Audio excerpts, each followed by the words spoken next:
Bienvenue à un nouvel épisode de Dans l'atelier. Cette semaine, on vous propose quelque chose d'un petit peu différent puisque l'artiste qu'on s'en va rencontrer n'a pas d'atelier. En fait, elle travaille dans la rue. On s'en va rencontrer à Aylmer l'artiste Maria Rosa Cherowska.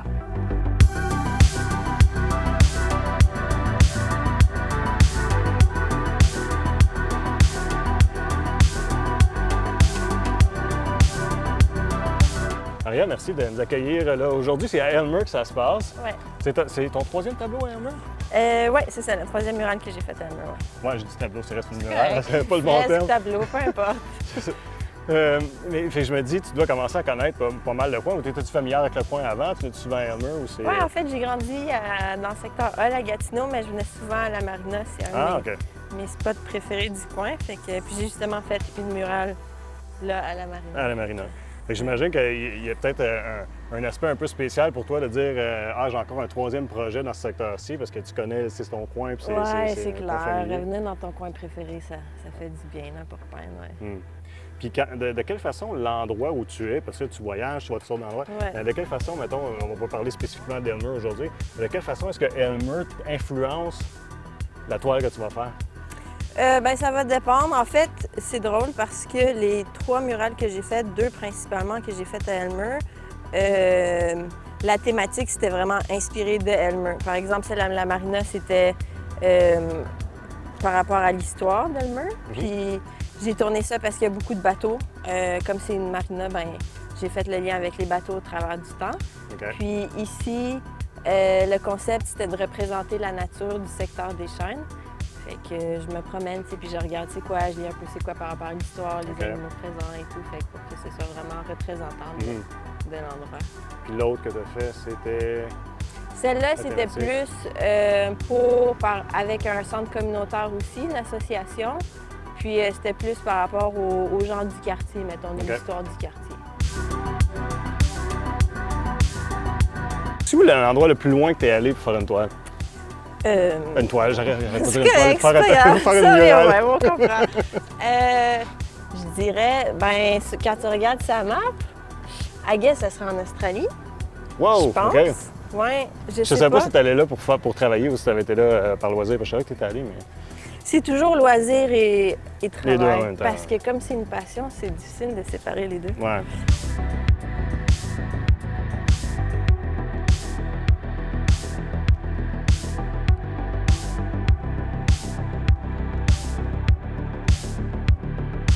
Si on parle de Aylmer, c'est un endroit avec lequel tu es familier, c'est facile peut-être pour toi de t'assimiler, bon, OK, qu'est-ce que je peux faire qui va représenter ce secteur? Mais quand tu t'en vas à l'étranger, comment tu fais pour avoir une idée qui va refléter l'endroit où tu es? Mais c'est ça qui est le fun avec les murales, justement, c'est que d'abord, je parle aux locaux, aux gens de l'endroit où est-ce que je vais peindre, puis même en créant la murale, quand j'ai déjà commencé le concept, les gens viennent me parler, tu sais.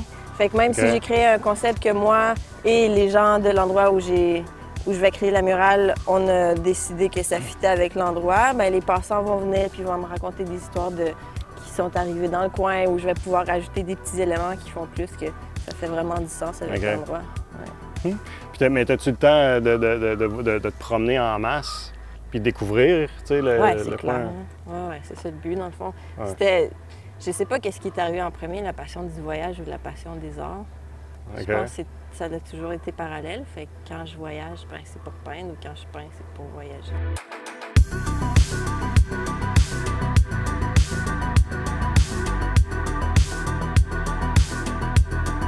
Moi, j'ai vu surtout la toile que tu as fait à Buckingham avec la librairie, puis j'ai remarqué comment les gens, souvent, ils arrêtent pour venir te jaser. Est-ce que c'est le même partout? Oui, en général. En fait, ce qui était particulier à la librairie, c'est que ça faisait longtemps qu'il n'y avait pas eu de projet comme ça. Fait que je pense que c'est ça qui a encore plus influencé que les gens venaient autant. Mais ouais, en général, les gens sont toujours bien contents qu'on crée dans leur quartier, tu sais. Puis ils sont attachés à leur endroit, fait que ça leur fait vraiment plaisir d'avoir quelque chose qui va bonifier l'endroit où est-ce qu'on est. J'imagine que ça t'aide, comme tu dis, à en apprendre davantage quand tu es à l'extérieur, justement, sur... Oui, c'est ça, exactement. Contrairement à une toile où est-ce que je serais à l'intérieur, puis je crée en faisant des recherches, mettons, sur Internet ou ma propre banque d'images visuelles. Mais après, en étant sur place, c'est beaucoup plus ancré dans l'endroit quand je réussis à avoir des histoires puis des faits par rapport à l'endroit.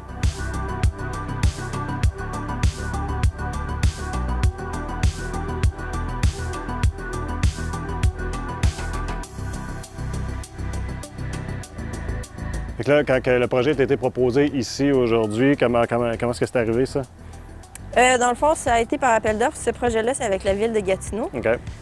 Donc, la ville avait une liste de projets qu'ils voulaient réaliser au courant de l'été. Puis, il y avait des critères dans ces projets-là. Fait que dans celui-là, c'était de créer une œuvre en lien avec le secteur des chênes. Ça pouvait être par rapport à l'histoire, par rapport à la nature. Moi, j'ai choisi de représenter la nature. Fait que je représente les rapides des chênes au bas. Puis, au-dessus, il va y avoir des oiseaux qui volent. Puis, c'est des oiseaux présents dans le coin. OK.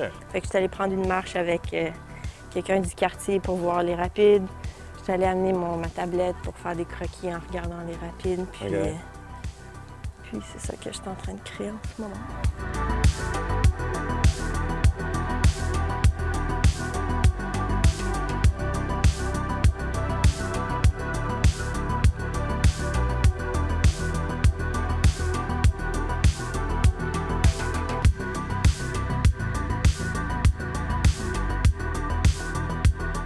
Évidemment, j'imagine qu'il peut y avoir des contraintes aussi au niveau des intempéries. Il faut que tu t'adaptes au temps et tout ça. C'est clair. Par rapport à la pluie, dépendant du matériel que j'utilise, en général, j'utilise la peinture en spray, en canette. Ça sèche très rapidement.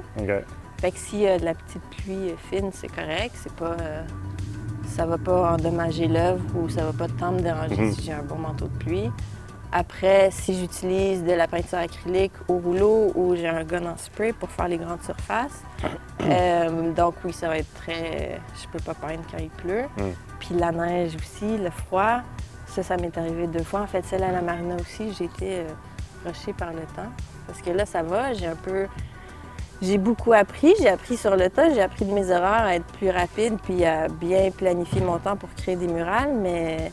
C'est ça, à la marina, elle était plus grosse. Je pense que c'était une des plus grosses que j'avais faites jusqu'à ce moment-là. C'était ma plus grosse à date, ouais. Puis c'est quelque chose à gérer ça, tu sais, c'est un gros canevas. Puis à la fin, c'est ça, il faisait froid, la neige est tombée, il fallait que je finisse. Puis ouais, je réchauffais mes canettes dans mon manteau avec ma chaleur corporelle. C'était quelque chose. J'ai réussi à la faire, moi.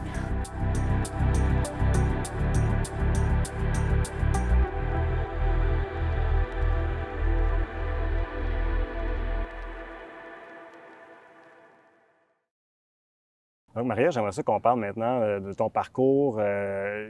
Si on remonte là, le plus loin, là, quand est-ce que tu as senti que tu avais besoin de créer? Puis c'était de quelle façon? Étais-tu jeune à la maison ou bien c'est arrivé plus tard? Oui, le plus loin que je me souviens, c'était à la maternelle. OK. Mais à ce moment-là, j'avais déjà une pratique. T'sais. Fait que j'arrivais à la maternelle, puis tu avais des petites stations où est-ce que tu pouvais jouer. Puis j'allais tout le temps à la station des arts, puis je faisais beaucoup de peinture. Puis c'était assez réaliste ce que je faisais, tellement que la prof, elle mettait mes dessins sur, mes peintures sur la porte de la classe parce que c'était assez beau. Puis je me rappelle aussi, je dessinais beaucoup en classe, puis je faisais des dessins, puis mes amis me demandaient de faire des dessins pour eux. Puis c'est ça, c'est là que j'ai remarqué que qu'est-ce que ça pouvait apporter aux autres aussi, tu sais, que c'était pas quelque chose que je faisais juste pour moi, mais que le regard des autres avait une influence aussi sur comment moi je me sentais face à ça. Fait que je pense que c'était un peu des deux. Il y avait l'intérêt de moi de représenter quelque chose, puis il y avait l'intérêt des autres qui a fait que j'ai continué. Fait que, ouais, ça devait être 3-4 ans, j'imagine, quand j'ai commencé officiellement ma pratique artistique. Est-ce que déjà tu avais une tendance pour la peinture ou tu as exploré plus traditionnellement? Mettons, il me semble que souvent on voit plus, OK, bien, j'ai fait des esquisses, j'ai dessiné, puis pour ça je me suis tourné vers la peinture ou d'autres choses. Je pense que c'était beaucoup de dessin au début. En maternelle, tu vois, c'était la peinture. Mais à la maison, ouais, c'était plus du dessin. Puis je me rappelle, je faisais beaucoup de dessins d'observation aussi. Puis je lisais bien des animés quand j'étais jeune. Fait que j'ai commencé à me pratiquer avec mon dessin d'observation en recréant des images de Dragon Ball Z. C'était ça mes débuts. Dragon Ball Z. Oui, c'est ça, exactement. C'est un peu loin de ce que je fais en ce moment, mais c'est ça, dans le fond, ce que je faisais, c'est que j'aimais tellement les dessins que je les recréais, puis je voulais les recréer parfaitement. Puis je pense que le dessin d'observation, c'est bon pour ça. Ça t'amène, ça te permet de pouvoir recréer exactement ce que tu veux pour pouvoir évoluer à partir de ça par la suite.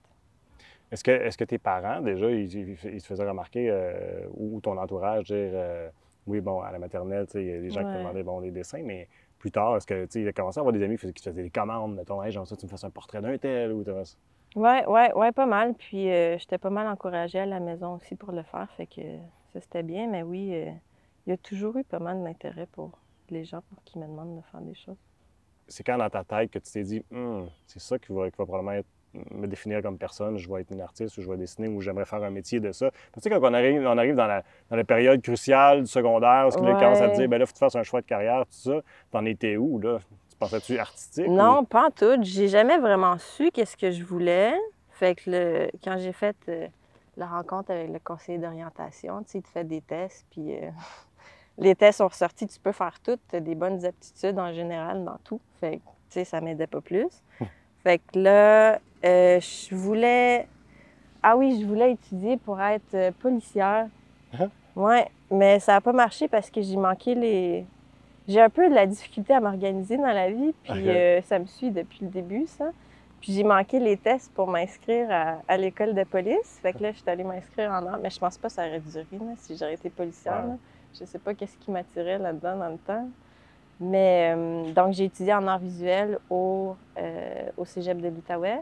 Puis là, c'était vraiment plus général qu'est-ce qu'on étudiait. On étudiait dessin, sculpture, peinture. Puis c'est là que j'ai recommencé à plus peinturer de manière régulière. Puis c'est un peu de là que ça a déboulé. Puis là, par la suite, j'ai fait un bac en design graphique. Je pensais avoir un métier là-dedans, quelque chose d'artistique, mais payant en même temps. Mais finalement, c'était pas vraiment pour moi. Donc, j'ai quand même fini le bac, mais ça m'a juste un peu plus mélangé dans mon parcours, tu sais, puis dans mes décisions, puis dans ce que je voulais. Donc, j'ai fini le bac, je suis partie en voyage, puis c'est là que j'ai commencé à faire mes premières murales, puis ça... J'étais pas mal perdue avant de partir ici, avant de partir en voyage quand j'étais ici. Puis, ouais, c'est en faisant une la première fois que c'est vraiment plus l'aspect d'être à l'extérieur, de peinturer en plus grand, d'avoir la connexion avec les gens qui m'intéressent dans les murales. C'était quoi ta première murale? C'était dans une auberge de jeunesse aux îles Canaries. Fait que c'était une auberge sur le bord de l'eau. Dans le fond, tu ouvrais la porte puis tu voyais l'océan juste à la sortie. OK. Puis c'était une commande spéciale. Le propriétaire de l'auberge m'avait demandé de faire un Poséidon qui sortait de l'eau, des vagues. Puis, ouais, ça m'a pris un mois à la faire. J'avais pas d'expérience, c'était ma première. Ouais. Fait que j'ai beaucoup appris, mettons, sur celle-là. Mais ça doit être J'apprends stressant encore. un peu de t'attaquer à un Ben projet ouais. comme ça, sans C'est- avoir l'expérience. C'est ça, exactement. C'était stressant. Mais en même temps, ça me dérange pas. J'aime beaucoup les challenges dans la vie. Fait que j'ai OK. tendance à commencer des choses que j'ai pas vraiment d'aptitude là-dedans, mais ça me fait pas très peur. Puis, mais ce qui était plus stressant, c'est de peinturer devant les gens. OK. Parce que, tu sais, créer de l'art, c'est quelque chose de tellement personnel. Mhm. Puis là, de faire la création devant plein de monde qui te regarde, qui ont des attentes, qui pensent je sais pas quoi, tu sais, c'était assez stressant. Là, maintenant, c'est différent parce que j'ai compris, là, je ne savais pas à ce moment-là, qu'idéalement, tu te crées un croquis, une mini-version de la murale que tu ferais créer sur le mur. Fait que dans le fond, la murale va être la réalisation, la reproduction de ton croquis, de ton mini-format.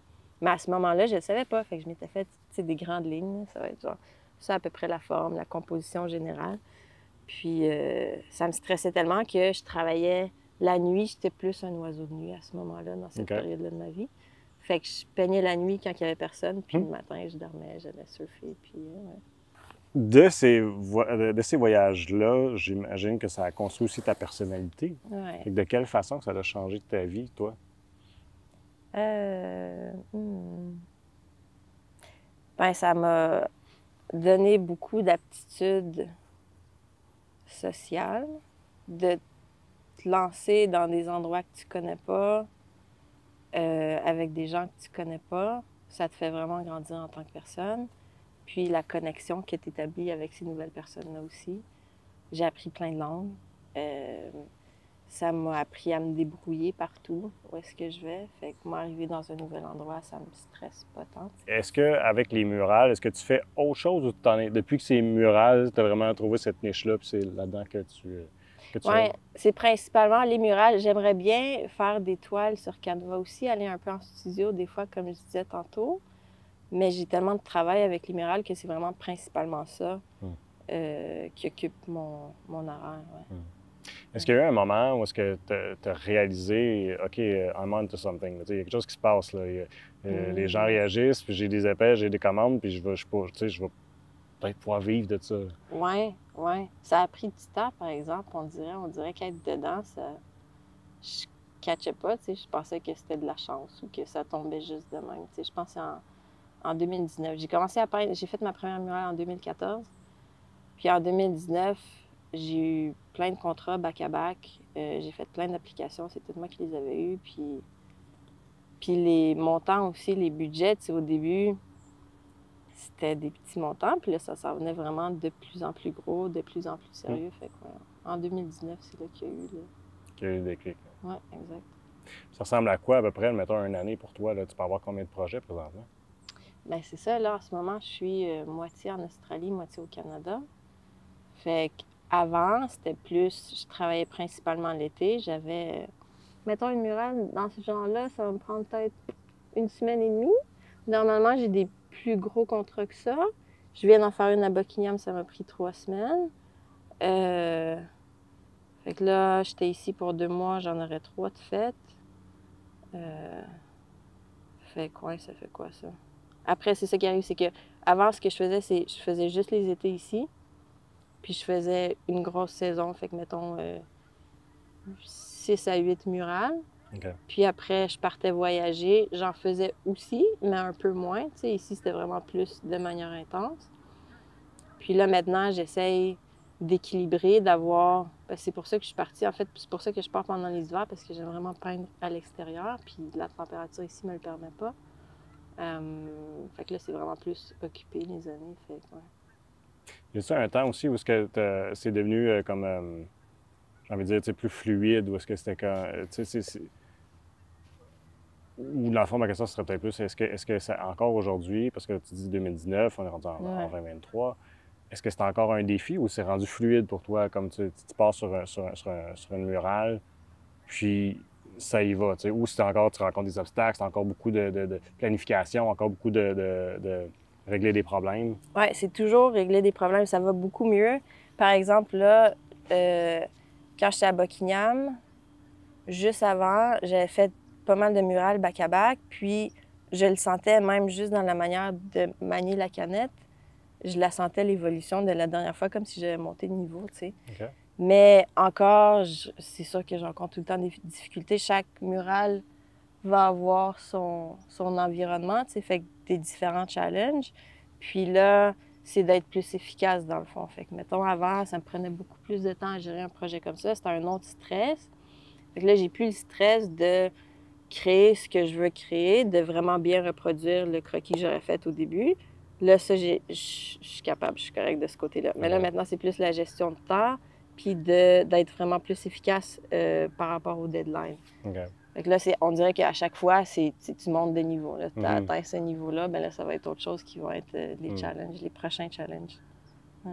Puis est-ce que tu te vois faire ça encore, ce style d'art-là, longtemps, ou tu as envie d'explorer plus autre chose à un moment donné? J'aimerais l'amener plus loin. Je ne sais pas exactement comment. Je le vois pas tout de suite dans ma tête. Puis j'ai l'impression que faut pas trop que j'y pense non plus, parce que c'est un peu comme ça que ma vie s'est développée, tu sais. Je savais pas que j'allais faire des murales. J'ai un peu suivi mon chemin, qu'est-ce qui m'inspirait, qu'est-ce qui venait me chercher à l'intérieur. Puis c'est ça qui a débloqué naturellement. Fait que je pense que je vais juste continuer dans cette direction-là, puis éventuellement, ça va décliquer vers quelque chose d'autre. Mais oui, c'est clair que ça va être avec les murales aussi. Mais je pense que ça va juste prendre une tournure un petit peu différente.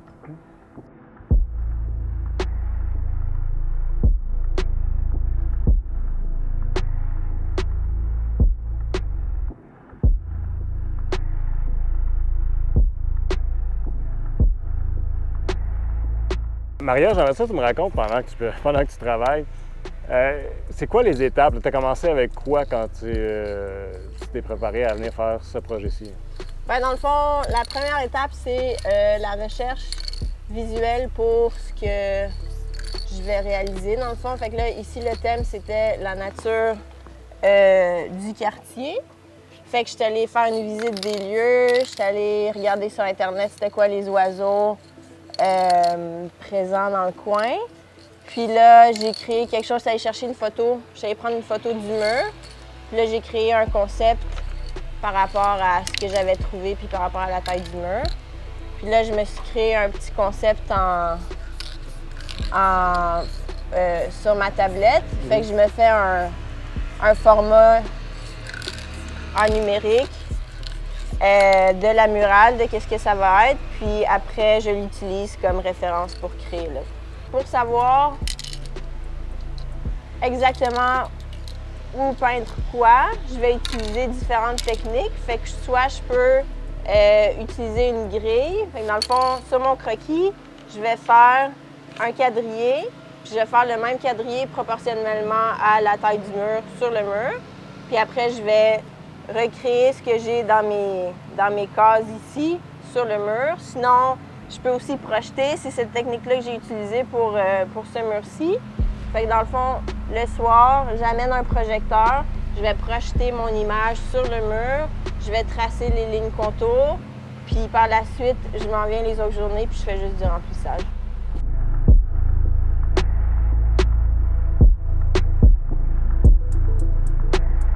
Là, ce qui est fascinant un peu, c'est de voir comment tu as fait pour figurer le genre de tracé que tu dois faire pour aller chercher toutes tes ombres, tes lumières, tes dégradés de couleurs.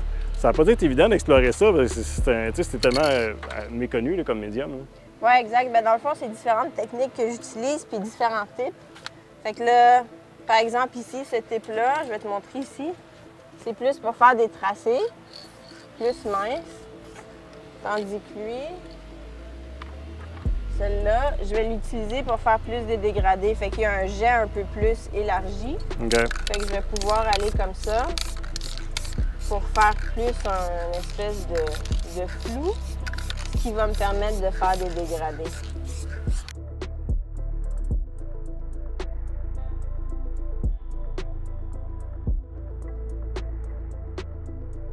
Tu sais, je peux imaginer que tu peux pas... Tu sais, si tu travailles sur une toile, tu fais une erreur, tu as un sac de côté, ouais. T'en sors un autre. Là, c'est pas ça qui se passe ici. Oui, exact. Puis celle-là est encore plus complexe de ce côté-là parce que je vais peindre seulement ces parties-ci. Cette partie-là, je vais pas la peindre. Fait que normalement, je recouvre pas mal toute la surface avec ma peinture. Okay. Mais, fait que dans le fond, si je fais des erreurs, je peux juste repeinturer par-dessus. Oui, effectivement, c'est pas idéal parce que je perds du temps et de la peinture, mais c'est faisable. C'est juste que là, il faut que je fasse vraiment attention de ne pas faire des erreurs parce que, ben, en théorie, je pourrais acheter la même peinture puis la repeinturer.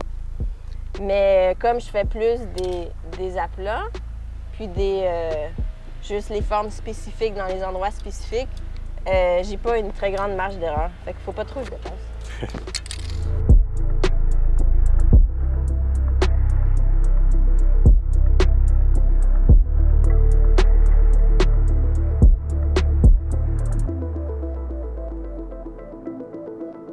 La sorte de peinture aussi, j'imagine, quelque chose de spécifique. Il a dû falloir que tu en pratiques avec différentes sortes? Ou bien non, c'est genre la plus cheap que je trouve, ça fait la job?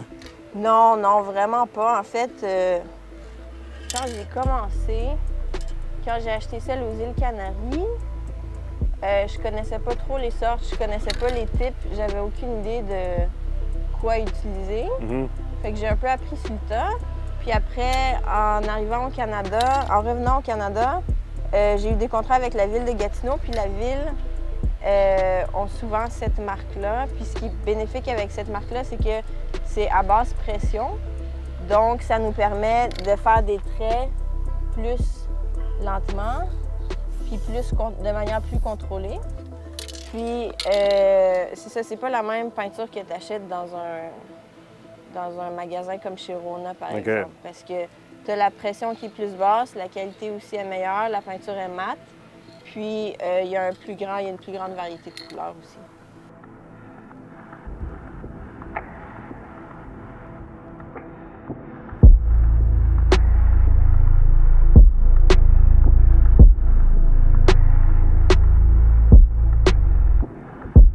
j'imagine, pour les intempéries, est-ce que il y a quelque chose que tu dois rajouter par-dessus ou la peinture, à elle seule, ça fait la job pour toffer pluie, hiver, etc.? À elle seule, ça fait la job pour toffer pluie et hiver. Par contre, si la murale est directement au soleil tout le temps, ça va prendre moins de temps pour qu'elle se détériore, surtout certaines couleurs, principalement les rouges et les roses.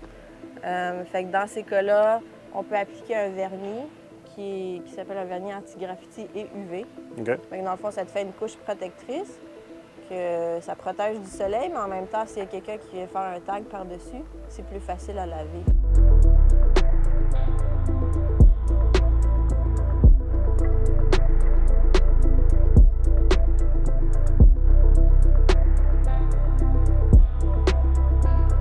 Mais ça ne doit pas être nécessairement facile, parce qu'on voit là, quand un peintre, exemple, fait un tableau, il va toujours prendre du recul pour regarder exactement. ce qu'il veut faire. Tu remontes-tu la côte à l'autre bout pour... En fait, oui. Ces temps-ci, c'est mon spot. J'ai toujours un spot où est-ce que je vais tout le temps pour regarder l'effet complet, tu sais. Mais en fait, ça va un peu avec le fait d'avoir créé le croquis bien détaillé. Si ton croquis est extrêmement bien détaillé, que tu sais exactement où tu vas, en théorie, tu n'aurais pas besoin de te reculer parce que tu sais exactement où peindre quoi.